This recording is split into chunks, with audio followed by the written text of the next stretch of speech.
చేసుకో.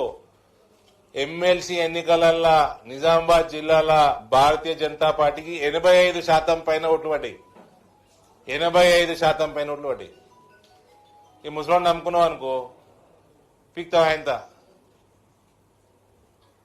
ఇదే వ్యవహారం. ముఖ్యమంత్రి చెప్పినాక ఈ ముసలోడు పనికి మాలిన ప్రెషర్ పెట్టి పనికి మాలిన పనులు. ప్రైవేట్ ల్యాండ్ ఇస్తారా అండి? రిజెక్ట్ అవుతుందని తెలిసి, ఇంత మంచి ఇన్స్టిట్యూషన్ డిలే అవుతుందని తెలిసి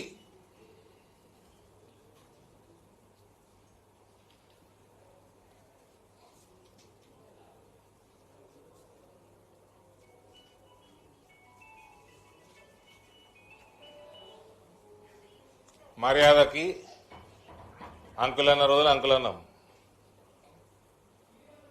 మర్యాద ఇచ్చిన రోజులు మర్యాద ఇచ్చినాం. పని చేసేది పీకేది లేదు. ఉన్న స్టేడియం నాశనం చేసిండు. స్టేడియమే లేదు ఇక్కడ పట్టణంలో. ఇంత పెద్ద పట్టణంలో క్రికెట్ ఆడడానికి స్టేడియం లేదు, ఆడుకోనికి స్టేడియం లేదు. ఏదో పోకడాలు వేయండు. సరే అదేదో కాలేజ్ వచ్చింది, హాస్పిటల్ కాలేజ్ కట్టుకున్నాడు. స్టేడియం ఏది కట్టదులా? స్టేడియం ఉన్న స్టేడియం గులగొడతావు కదా, ఉన్న స్టేడియం గులగొడతావు కదా. నయా పైసా పనికిరాడండి.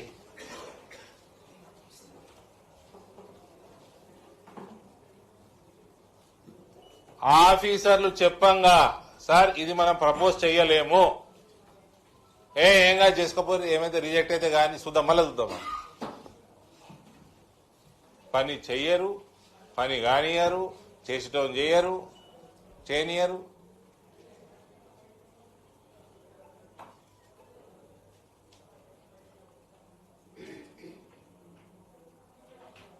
నట్టేట మునుగుతాడు రేవంత్ రెడ్డి. ఇసుడు వాళ్ళని నమ్ముకుంటే జిల్లాలు ఇది పెద్ద జిల్లా, మళ్ళా రాష్ట్రంలో పెద్ద జిల్లా ఇది.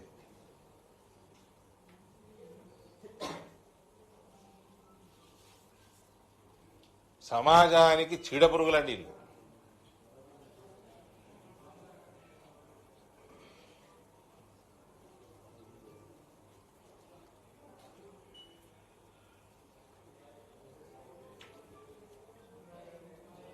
ఇంకేంది బ్రదర్?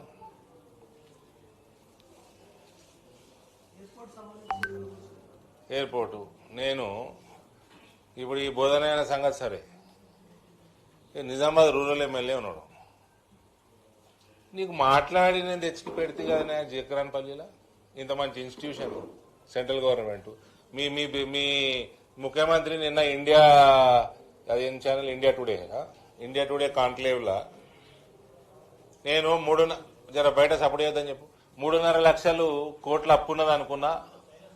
నేను ముఖ్యమంత్రి అయినాక నాకు తెలిసింది 8 లక్షల కోట్ల అప్పు ఉన్నదని అంటుండే. నేను ఆయన ముఖ్యమంత్రి కుర్చీ మీద కూర్చున్నాక తెలిసిందట ఆయనకి 8 లక్షల కోట్ల అప్పు ఉంది రాష్ట్రం అని.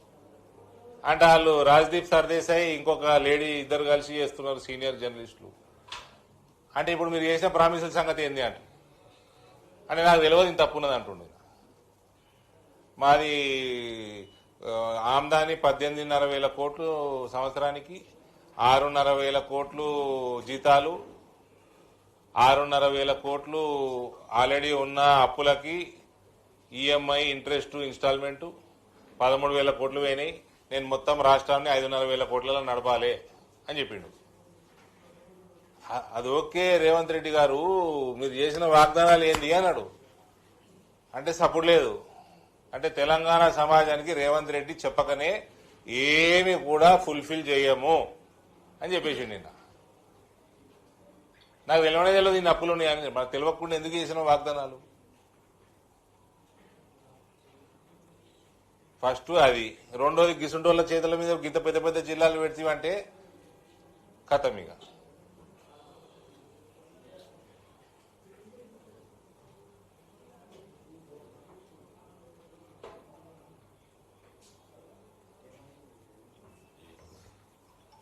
భూపతి రెడ్డి గారికి నేను అడుగుతా ఉన్నా, ఇంత మంచి ఇన్స్టిట్యూషన్ తెచ్చి నీ ఒళ్ళో పెడితే, నేను నీ గవర్నమెంట్ నీ ముఖ్యమంత్రితో మాట్లాడితే ముఖ్యమంత్రి ఓకే చెప్పినాక లెటర్ పంపించుకుని ఇంకా చేత కాదా భూపతి రెడ్డి?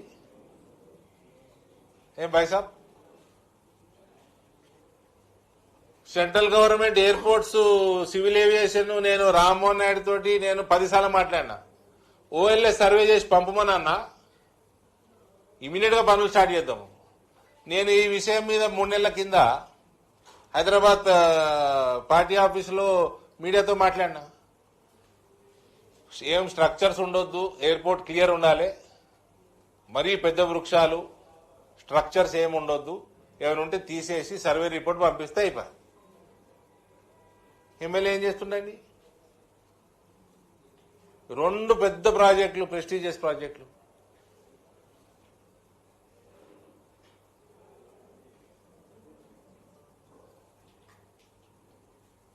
మేమేమో రాజకీయాలు గీజకీయాలని పగబడేనా, రాకేష్ రెడ్డి అలుగుతా అలిగిండు అని మేము జగరన్పల్లికి చేస్తుంటే పని, రాకేష్ రెడ్డి మనోడి సంజాయించుకుందామని. వీళ్ళ పరిస్థితి ఇది ఉన్నది. వాడు చెయ్యడు, మనని చెయ్యనియడు. ఏం పార్టీ, ఏం ఎమ్మెల్యేలు, ఏంది ఇది పరిస్థితి, ఏంది జిల్లాది?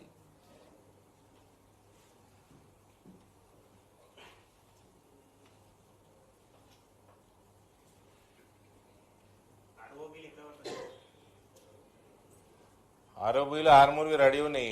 నెలాఖరికి 2 ఇనాగరేషన్లు రెడీ ఉన్నాయి. ఇప్పుడు ఈ నెలాఖరికి బండ్లు కూడా ఇక అడవి మామిడిపల్లి, ఊరుమామిడిపల్లి రెడీ అయిపోయింది. బండ్లు అనుమతిస్తారు ఆల్రెడీ. అడవి మామిడిపల్లి నెలాఖరికి స్టార్ట్. మాధవ్ నగర్, మన ఇదేంది అరసపల్లి ఈ సంవత్సరం ఆఖరికి అవి 2 స్టార్ట్. మిగిలిన 2 బోధనలు నడుస్తున్నాయి. ఈయన పని చేయనిస్తుండో ఆ కాంట్రాక్టర్ని సాగొడుతుండో మరి ముసలాయన. నేను ఒక్క కాంట్రాక్టర్ నేను ఉల్టా పైసలు ఇప్పిస్తా మాట్లాడి. నేను అందరితో ముఖ్యమంత్రితో మాట్లాడి ఫండ్స్ రిలీజ్ చేయించిన. ఇలా కాంగ్రెస్ ఎమ్మెల్యేల పని కూడా నేనే చేస్తున్నాండి.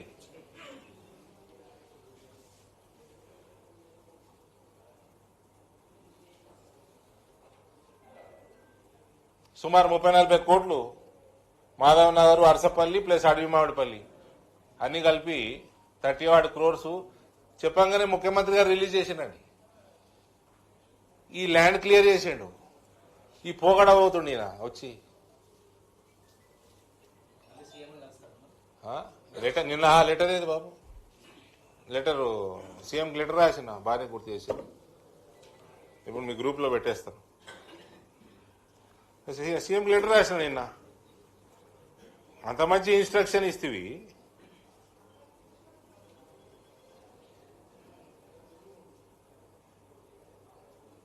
ఎన్ఎస్ఎఫ్ ల్యాండ్ నువ్వు ఇస్తుంటే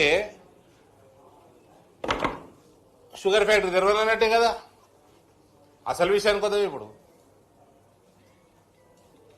రైతు సంఘాలు మీరే నిర్ణయం చేసుకోవాలి మరి.